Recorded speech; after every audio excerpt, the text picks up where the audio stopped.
ये है A B, एक लाइन है, ए की कोऑर्डिनेट कितना दिया है -2, और बी की कोऑर्डिनेट कितना है 2, 8। ए बी जो लाइन है वो 4 इक्वल पार्ट में डिवाइड है। ये है क्वेश्चन, देख लो आप यहाँ पर, ए बी जो लाइन है वो 4 इक्वल पार्ट में, 4 इक्वल पार्ट में मतलब इसके बीच में कितने पॉइंट होंगे 1, 2 एंड 3। इसको मान लेते हैं हम ये पी क्यू एंड आर। आपको जो मानना है आप अपने हिसाब से मान सकते हो। ए बी को P Q R 4 equal part में डिवाइड कर रहा है, इसका मतलब रेशियो कितना हो गया 1:1:1। सिंपल सी चीज। सबसे पहले निकालो आप क्या क्यू पॉइंट, क्योंकि क्यू पॉइंट का जो रेशियो है वो कितना हो जाएगा इक्वल हो जाएगा, कितना 2:2। 2:2 मतलब इक्वल, मिड पॉइंट हो जाएगा क्यू किसका ए बी का। रेशियो जब भी इक्वल हो जाए समझ लो क्या है वो मिड पॉइंट है। तो क्योंकि कोऑर्डिनेट मिड पॉइंट से निकाल लो, क्या हो जाएगा मिड पॉइंट से -2 + 2 मतलब x1 y1 और ये है x2 y2। मिड पॉइंट का फॉर्मूला पता ना, x1 + x2/2। -2 + 2 कितना हो गया 0, 0/2 0, और 2 + 8 कितना हो गया 10, 10/2 कितना हो जाएगा 5। ये होगा किसकी कोऑर्डिनेट क्यू की कोऑर्डिनेट। अब p जो है वो एक क्यू के लिए क्या है मिड पॉइंट है, तो अब क्यू में पी में लगा दो मिड पॉइंट तो हाँ देख लो भाई -2 + 0 कितना है -2, -2/, हाँ इसका रेशियो 1:1 होगा। मुझे कोऑर्डिनेट बोल रहा हूँ, इसका रेशियो 1:1 होगा, तो क्या हो जाएगा -2 + 0 कितना हो जाएगा -2, -2/2 कितना हो गया -1, 2 + 5 7, 7/2, 7/2 ये हो गए ठीक है कोऑर्डिनेट। और आर जो है वो क्यू बी के लिए मिड पॉइंट हो जाएगा, तो इसकी कोऑर्डिनेट क्या जाएंगे 0 + 2, 2, 2/2 कितना हो गया 1, 5 + 8 कितना 13, 13/2। नहीं आया समझ में, सुन में आ गए। फटाफट आप लोग सॉल्व करो, जब तक मैं यहाँ पर डायग्राम बना देता हूँ। ए की कोऑर्डिनेट क्या है 1, 2, बी की कोऑर्डिनेट है 1, करो ना भाई, क्यों बैठे हो तुम 0, सी की कोऑर्डिनेट है 4, 0। क्वेश्चन तो क्लियर है ना भाई। ए बी सी डी एक पैलोग्राम है, ए बी सी के कोऑर्डिनेट दिए हैं, बी के कोऑर्डिनेट आपको बताना है। प्रॉपर्टी क्या होती है इसकी, डायगोनल कैसे होते हैं पैलोग्राम के, बाइसेक्ट करते हैं, मतलब ओ बी और ओ डी इक्वल है और ओ सी और ओ ए इक्वल है। यही है पूरा खेल। कर दो फिर, खेल क्या है, डिस्टेंस फॉर्मूला नहीं लगेगा ब्रदर, क्योंकि हमें कोऑर्डिनेट निकालने हैं। जब कोऑर्डिनेट निकालना होता है तो डिस्टेंस फॉर्मूला के बारे में कम सोचा जाता है। अब ये नहीं कहता कि नहीं लगेगा, हो सकता है किसी क्वेश्चन में डिस्टेंस से सॉल्व करके कोऑर्डिनेट की ओर पहुंचे अपन, बट यहाँ पर आपको क्या सीधा सीधा कोऑर्डिनेट निकालना है। डायगोनल कैसे होते हैं, बाइसेक्ट होते हैं। सबसे पहले क्या लिखोगे कि A B C D is a parallelogram, हाँ जी, and the diagonal of parallelogram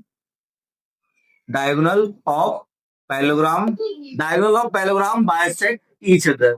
diagonal of parallelogram bisect each other, तो OA is equals to OC हो जाएगा, सिंपल सी। OA OC मतलब O जो है AC का क्या हो गया मिड पॉइंट, तो by mid point formula, mid point formula से क्या हो गया, मिड पॉइंट फॉर्मूला से कोऑर्डिनेट किसके निकले, कोऑर्डिनेट ऑफ ओ की कोऑर्डिनेट निकले, क्या हो जाएगा 1 + 4 कितना हो जाएगा 5, 1 + 4/2, और ये जाएगा 2 + 0, 2 + 0/2 कितना हो जाएगा 5/2, और 2/2 कितना हो जाएगा 2/2 1। तो फाइनल कोऑर्डिनेट क्या आ गया 5/2 और 1, 5/2 1 आ गए हैं ओ के कोऑर्डिनेट। अब देखो सिंपल सा लॉजिक ये है कि ओ के कोऑर्डिनेट आप एसी से निकालो चाहे बीडी साइड से निकालो, डायगोनल से सेम आएंगे। अब हम क्या निकालें, अब हम निकालें क्या के इस साइड से निकालें, बीडी साइड से। तो फिर से निकाल रहे हैं कोऑर्डिनेट ऑफ ओ फ्रॉम, ऐसा लिख दो फ्रॉम बीडी, डायगोनल बीडी, ठीक है।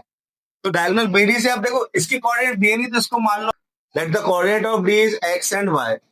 तो क्या हो जाएगा x + 1, x + 1/2 और y + 0, y + 0/2, x + 1/2, y + 0/2 ये आया है बीडी साइड से कोऑर्डिनेट, और इस साइड से एसी साइड से हम निकाल चुके हैं। कितने निकाले थे हमने कोऑर्डिनेट? ये 5/2, 1।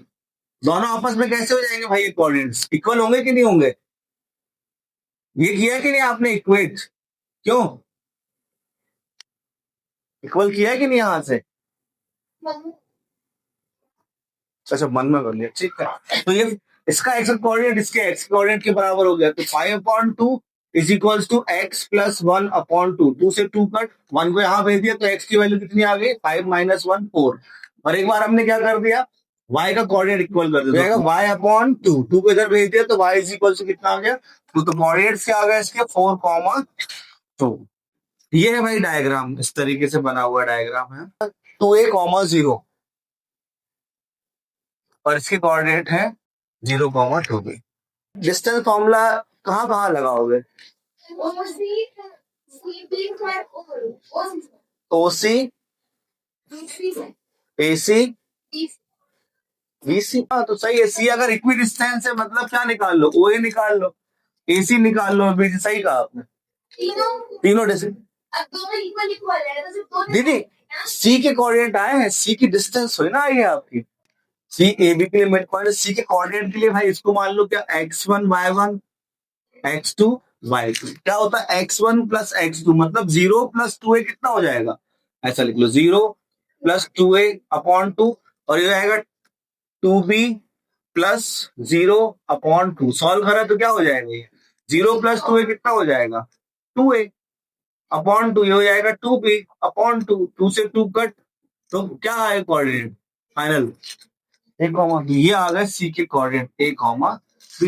अब ए सी की डिस्टेंस निकालनी है। ए सी की डिस्टेंस में ए के कोऑर्डिनेट है ये, सी के कोऑर्डिनेट है ये, लगा दो। x2 माइनस इसको मान लो x1, तो 2a माइनस ए कितना होगा? ए। और ये 0 माइनस बी कितना हो जाएगा? -b। ए का स्क्वायर a स्क्वायर, और बी का स्क्वायर बी स्क्वायर। ऐसे एक बार बीसी में लगा दो डिस्टेंस फॉर्मूला, डिस्टेंस बीसी। किसी को भी मान लो एक्स में मानो, उसको बोलते हैं, इसको माना तो 0 माइनस ए कितना हो जाएगा? -a plus 2b minus B कितना है? b। सॉल्व किया तो क्या आ गया? अंडर रूट के अंदर ए स्क्वायर प्लस बी स्क्वायर। एक बार ओसी निकाल लो। अब ओ जो है वो कहां पर है? ओरिजिन में है, तो इसके कोऑर्डिनेट क्या होगा? 0,0। ओसी की डिस्टेंस क्या हो जाएगी? 0 माइनस ए मतलब -a का स्क्वायर, प्लस 0 माइनस बी क्या हो जाएगा? -b का square, is equals to a square plus b square. देखो ओसी की डिस्टेंस आई a square b square, BC की डिस्टेंस आई कितने? a स्क्वायर बी स्क्वायर, और एसी की डिस्टेंस आई सेम। तो तीनों आपस में कैसे हो गए? इक्वल, मतलब equidistance. A B C के मिड पॉइंट, तो हम मान लेते हैं बीसी का ये है मिड पॉइंट, डी है, एसी का ई, इसका है एफ। तो डी के कोऑर्डिनेट, पहला कोऑर्डिनेट क्या है?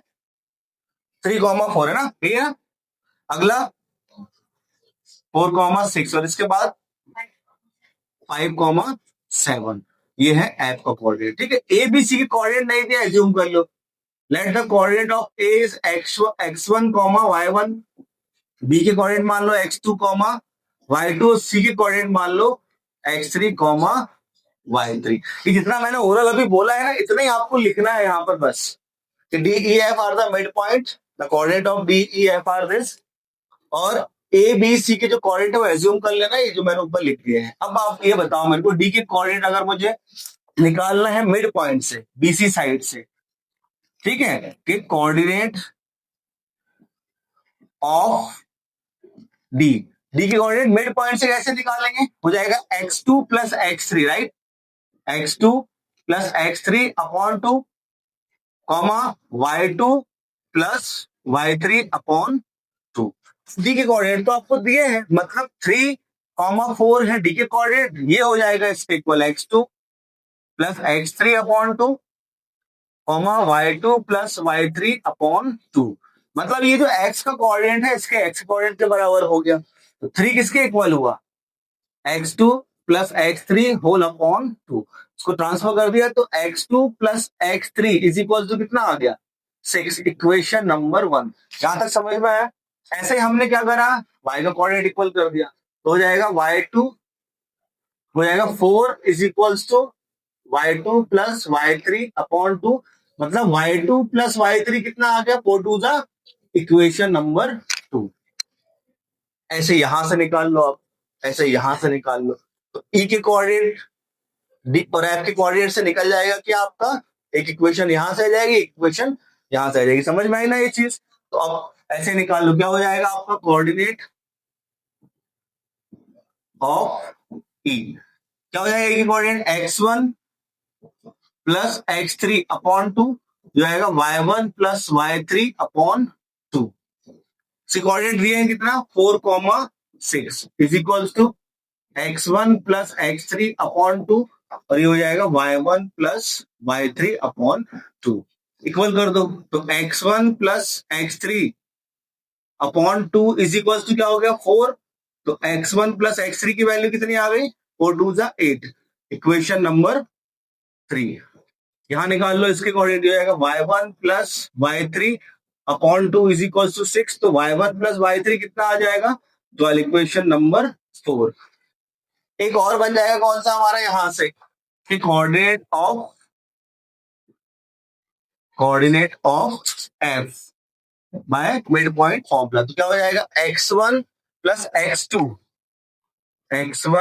x2 upon 2 y1 plus y2 upon 2। Coordinate दिए हैं कितना, 5,7 हो जाएगा x1 प्लस x2 अपॉन 2 और ये हो जाएगा y1 प्लस y2 अपॉन 2। तो वैल्यू क्या आ जाएगी, x1 plus x2 upon 2 is equal to हो गया 5। तो यहां से x1 प्लस x2 की वैल्यू कितनी आ गई, 10। इक्वेशन नंबर कौन सा हो जाएगा, ये 5। और इधर से निकाल लो, तो जाएगा y1 plus y2 upon 2 is equal to 7। तो y1 प्लस y2 की वैल्यू कितनी आ गई, 7 2 14, इक्वेशन नंबर 6। यहां तक क्लियर हुआ सबको? अब हमें निकालनी है x1 y1 x2 y2 x3 y3 की वैल्यू।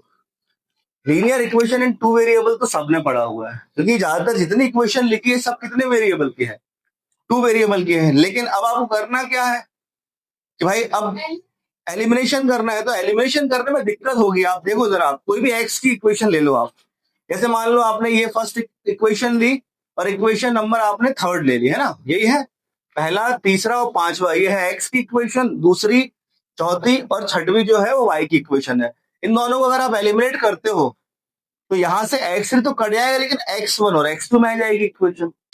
अच्छा, आप ये बोल रहे हैं इन दोनों को एलिमिनेट कर दो तो x1 और x2 में आ जाएगा, फिर उसको इससे वो कर दो। हाँ ये भी सही है, हाँ ये भी ठीक है। हाँ वही चीज सबसे बेस्ट मैं जो बता रहा हूँ आपको, क्या करो आप इक्वेशन 1 3 एंड 5 को ऐड कर दो, तीनों को ऐड, इक्वेशन ऐड। अच्छा क्वेश्चन है भाई, ध्यान रखना इस क्वेश्चन को। ऐड इक्वेशन 1 3 एंड 5, ये तीनों कौन सी इक्वेशन है, एक्स के फॉर्म में है। तो मैं डायरेक्ट लिखूंगा, समझना आप, जब इन तीनों का लेफ्ट हैंड साइड आप देखोगे 1 3 और 5, तो x2 कितने टाइम्स आ रहा है, 2 बार आ रहा है x2, x3 और ये x3 2 बार x3 आया और 2 बार क्या आ जाएगा x1। तो इसको ऐसा लिख दे अपन सीधा 2, ठीक है, कॉमा ब्रैकेट लगा दो, क्या हो जाएगा x1 plus x2 plus x3 और इनका राइट हैंड साइड ऐड कर दो, क्या हो जाएगा 6 प्लस 8 कितना हो जाएगा 14, 14 प्लस 10 कितना हो जाएगा 24। तो x1 plus x2 plus x3 की वैल्यू कितनी आ गई, 12। ये हो गई इक्वेशन नंबर कौन सी, 7। ऐसे एक बार किसकी कर लो, y की। तो ऐड इक्वेशन क्या हो जाएगा, ऐड इक्वेशन 2 4 एंड 6, 2 4 और 6 ऐड करो तो यहां पर डायरेक्टली 2 टाइम्स ऑफ कितना हो जाएगा y1 plus y2 plus y3 is equals to, इनका y का राइट हैंड साइड कौन सा है, 8 प्लस 12 20 प्लस 14 34। तो y1 plus y2 plus y3 किसके इक्वल आ गया, ये आ जाएगा 17 के इक्वल, इक्वेशन नंबर 8। ये दो इक्वेशन बहुत इंपॉर्टेंट है, 7 और 8।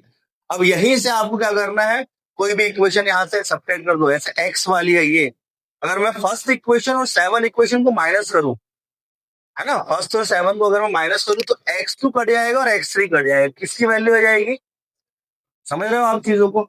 अगर मैं थर्ड इक्वेशन को माइनस करूं या फिर थर्ड इक्वेशन को माइनस करूं तो x1 कट जाएगा और x3 कट जाएगा, क्या आ जाएगा x2, और इसको माइनस कर दो आप, या फिर आप ये दो वैल्यू निकाल के 7 इक्वेशन में पुट कर दो तो क्या आ जाएगा आपको, बचा हुआ आ जाएगा। तब आया समझ में, नहीं आया क्या कहना चाह रहा हूँ?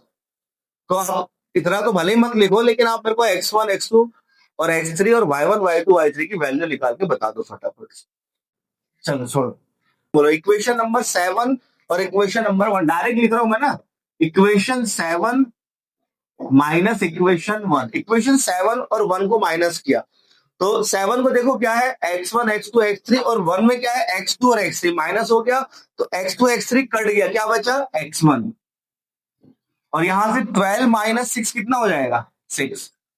ऐसी इक्वेशन इसको 7 और इक्वेशन 3 को माइनस कर दिया हमने, ठीक है, 7 और 3 को माइनस किया तो 7 और 3, x1 x3 कट जाएगा यहां से, तो क्या बचेगा x2 बचेगा। तो x2 की वैल्यू कितनी आ जाएगी, x2 की 12 माइनस 12 कितना आ गया, सॉरी 12 माइनस 8 कितना आ गया 4। ये आ गई पहली वैल्यू, ये आ गई दूसरी वैल्यू, और आप चाहो तो इक्वेशन 7 में से किसको माइनस कर दो, इक्वेशन 5 को, या ये दो वैल्यू को 7 में पुट कर दो, जैसा आपको सही लगे। तो 7 और 5 को माइनस कर तो कितना आ गया भाई, क्या क्या कट जाएगा, x1 x2 कट गया तो आ गया x3 कितना आ जाएगा 12 माइनस 10 2। इसी तरीके से अब यहां पर अपन क्या करते हैं, इक्वेशन 8 माइनस क्या करते हैं इक्वेशन 2। इक्वेशन 8 मतलब y1 प्लस y2 y3, और इक्वेशन 8 सॉरी इक्वेशन नंबर 2 कौन सी है y2 और y3, तो यहां से क्या आ जाएगा y1 आ जाएगा, कितना आ जाएगा y1 17 माइनस 8 9। इक्वेशन 8 को किससे माइनस कर दें, इक्वेशन 4 से माइनस कर दें, तो इक्वेशन 4 को माइनस करें तो कितना आ जाएगा, इक्वेशन 4 किधर है भाई, ये है y1 और y3 कट गया तो कितना बचेगा y2, तो क्या आ जाएगा 17 माइनस 12 5। और इसी तरीके से हम इक्वेशन 8 को माइनस कर दें किससे, इक्वेशन 6 को माइनस कर दें 8 से तो आ जाएगा y3, तो y3 कितना आ जाएगा 17 माइनस 14 आएगा, तो 3 आ जाएगा आंसर। तो ये आ जाएंगे कोऑर्डिनेट्स, मतलब पहला कोऑर्डिनेट क्या बन गया, पहला कोऑर्डिनेट बन गया x1 y1, मतलब इधर लिख दूं मैं 6,9। दूसरा कोऑर्डिनेट क्या बन गया 4,5, और तीसरा कोऑर्डिनेट क्या बन गया 2,3। तो ये जो हमने ट्राइंगल बनाया था एक ही से, उसमें आप लिख देना। लेंथी क्वेश्चन है, टफ नहीं है, लेंथी है, टफ तो कहीं से नहीं है ये क्वेश्चन, दिख रहा है टफ कहीं से।